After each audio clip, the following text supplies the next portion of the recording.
Hey everybody, welcome back to the Miniac, and in today's video, I'm titling this video R50 What? Now that's in honor of a friend of mine who started a YouTube channel a while back called R50 What. This is basically a video on what exactly do the chassis codes on the Minis mean, or should I say, what do they identify based on the chassis codes? I'm sure you've heard R50, R52, R56, and you might have even heard F55, F54. Well, in this video, I'm going to break it all down for you so you know that next time someone says an R50, they're talking about a first generation Mini Cooper. So let's get started. Okay, so the first chassis code is R50. Now R50 designates the 2002 to 2006 Mini Cooper. That was the base model available in the US market. It had a 110, 112, 113 horsepower engine.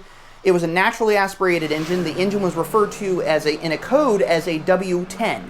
It was a 1.6 liter four-cylinder engine developed by Chrysler and BMW, and it was originally built in Brazil but later built in the UK toward the end of the model year, or to the end of the model run of that vehicle. It featured originally a CVT transmission, which was terrible. It featured a 5-speed Midlands transmission, which was terrible. And then during a facelift, or LCI, Life Cycle Impulse, 2005-2006 model year, they changed the Midlands transmission to a 5-speed Getrag transmission, which was fantastic. And then they also had the CVT, which was terrible. So, that's the R50. The vehicle that was developed after that was the R53. That was for the 2002 to 2006 model year Mini Cooper S. That was a 1.6 liter supercharged Tritec motor, putting out about 163 horsepower and later about 168 horsepower, give or take. That car featured a 6-speed manual Getrag transmission and a 6-speed Aisin automatic transmission, which was terrible. You get the theme here. Then there was the R52. Now, you might be wondering, why did the R52 come up after the R53? Well, that was because it was developed around the same time, but it wasn't released until later. That came along in 2005, and it was ending production in 2008. Now that R52 designation was for the Cooper and Cooper S configurations for the convertible. So a little confusing there. So R50 is the designation for the base hardtop, and R53 is the designation for the Cooper S hardtop. So why wasn't there a different designation with the R52? I have no clue. 2007 model year comes around. Now we have the R56. Except this time they didn't differentiate between Cooper and Cooper S. This was a catch-all for every 1.6 liter naturally aspirated 121 horsepower Cooper and every turbocharged 171 horsepower Cooper S and later 181 horsepower. Now here comes the R55. Now the R55 is the Mini Clubman. That came along after the R56, but it was under development before the R56, and in fact it was under development during the duration of the first generation Mini, but it never came around. And also you might notice that we skipped over R54. That was apparently a test car that they never actually developed, so I've heard. So now we had R55. That was a Cooper, Cooper S, and John Cooper Works configurations. That came out in 2008, ending production in 2014. R57 comes along in 2009. R57 was the designation for the Cooper, Cooper S, and JCW convertibles, and the same engines applied with that. Then we had things get a little crazy. We had the R60 come along, and that was, I believe, 2011, and it ended production in 2016. That was the Countryman. Now that included the Cooper, Cooper S, and John Cooper Works, as well as the front-wheel drive versions and the all-4 versions. Now things get more confusing. R58, R59. R58 is the Mini Coupe. R59 is the Mini Roadster. Those were apparently under development before the Countryman, but they were released after the Countryman in 2012, I believe, and they ended production in 2015. So you see where things are getting kind of convoluted here and very messy. So now we have the R61 Paceman. That came along in, I believe, 2013, and it ended production in 2016. That was the most convoluted thing, and there were so many models going on with the second generation of Mini that they wanted to simplify things. So the third generation Mini comes along, and now we have the F cars. And the first one to come along in 2014 was the F56. And that was the replacement for the R56 hardtop. This was the new F56 hardtop, available for 1.5 liter 3-cylinder turbocharged motor or a 2.0 liter 4-cylinder turbocharged motor. 134 horsepower for the 3-cylinder and 189 horsepower for the 4-cylinder. You can see where things are going. Now all the engines are turbo.